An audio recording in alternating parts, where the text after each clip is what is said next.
Good morning, friends, and happy Friday. This is day 15 of distant learning. For reading today, you will be completing your 30 minutes reading a story of your choice. And then also we are going to be writing an essay. This time, we will be writing about whether or not you think students should or should not receive an allowance, okay? Yesterday, you gathered evidence on those three sources to help support writing this essay, okay? So now it's time for you to pick a side. Do you agree that students should receive an allowance, or do you disagree and think that students should not receive an allowance? Okay, you must choose a side before moving on and writing this essay. Okay, you either agree or you disagree. They should or they should not. Alrighty, now I want you to look at the evidence that you found yesterday, okay? And I want you to look in the column that you choose. Did you choose should or did you choose should not? Okay, and in that column, I want for you to pick one good solid piece of evidence that you think that can really help support you in your opinion. Okay, then what I want you to do is I want you to look in the opposite column, the one that you don't agree with, and I want you to pick a piece of evidence from that column that you think that you could make a really good argument about, okay? So choose one that you think that you could use to help change somebody's opinion, like make them agree with yours. For example, yesterday in source 2, we read about the two boys who did no chores and they were just handed $2, right? This is the piece of evidence that I would use. I think that I could argue about that and that I could make my reader agree with me and my opinion. Okay, so let's say my reader, first off, doesn't believe that students should get an allowance.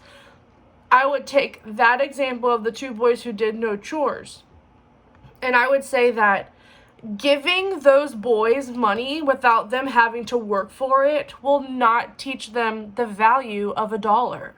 Okay? Those boys will grow up expecting things to be handed to them. But that's not the way that the world works. Okay? You must work hard for the things that you want. And I think it's better to learn that now as a student instead of learning it when you're a grown adult with all these bills, car payments, rent, everything, and not knowing the value of $1. It's better to learn that now than to learn it later when it really counts. Okay, so boom. I took a piece of evidence that was against my opinion and I argued it. And I think I could convince my reader to agree with me now. Okay, so that is what and how you will choose a piece of evidence that is opposite of your opinion and how you will convincingly argue it. Okay, so today we're going to put our evidence into a persuasive essay. Now, a persuasive essay is when you write to persuade your readers. So when you write to make them agree with you, okay? So let's write this essay to our guardians, okay? We're going to write this to the people who take care of us, the ones who would be giving us this so-called allowance, okay? So we're going to write a persuasive essay to them, to persuade them whether or not they should or should not give us an allowance. Alrighty. Now, as we have decided who we are writing this essay to, now let's plan and organize our essay. I would take notes on your planning page, which is the page before the page titled Friday in your packet. It's a big white box. You've seen it before. We did it last week with our essay. This is where you can write this information down. And I'll also include it in the comments for my video, okay? So this essay must have a total of 4 paragraphs, okay? 4 paragraphs. The first paragraph is your introduction, okay? That is where you will introduce the topic. You will tell us your opinion. You will list your reasons as to why you have that opinion, but you will give no details, okay? I don't want any details here. No details. All those details, save them for your body paragraph, okay? This is just the intro. Alrighty. Your second paragraph. This is where you will give the details that you left out from your introduction, okay? This is the time where you can give all those details, where you can explain the piece of evidence that you agreed with and why you agree with it, okay? Your third paragraph is where you will introduce the evidence that you do not agree with, okay? This is where you will argue why it is wrong and why you are correct. Just like my example with the two boys and their $2. I introduced the evidence, I explained why I didn't agree with it, and I used lots of examples to help me convince my reader, like, hey, you should agree with me on this topic, okay? And then paragraph 4, this is your conclusion, all right?